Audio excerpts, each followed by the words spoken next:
đang ngay được tam lớp ông bồn tràn khơi taផ្លាកសញ្ញាហ្នឹងហើយហើយផ្លាកសញ្ញាហ្នឹងគឺគេដាក់ថាមិនដែរ60មានន័យថាលបឿនដែលគេកំណត់ហ្នឹងគឺធ្វើមកសាប់ហើយហើយអក្សរពីរជួរហ្នឹងមានន័យថាមិនដែរស៊ីណូខ្វាសុកអាន់ចនម៉ូឋានសុកគឺចាប់បងប្អូនចាប់អីគេអាន់ចនម៉ូគឺមួកអាន់ចនសុវត្ថិភាពអញ្ចឹងគេចាប់មួកសុវត្ថិភាពមួយហើយខ្វាសុកមានន័យថាលបឿនលឿនថាស៊ីណូគឺ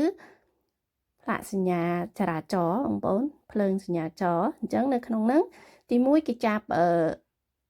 អត់ពាក់មួកសុវត្ថិភាពទី2ចាប់លបឿនទី3គឺគេចាប់យើងអត់គ្រប់ភ្លើងស្តុបអាហ្នឹង3ណាអញ្ចឹង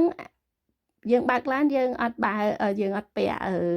មួកសុវត្ថិភាពឯមែនទេអញ្ចឹងគឺចង់និយាយទៅអ្នកពីណាគេបងចង់និយាយចំពោះអ្នកដែលបើកម៉ូតូអីចឹងណាអាហ្នឹងមួយហើយនៅក្រោមអត្ថន័យហ្នឹងហើយទី2គឺភាគ2បងប្អូន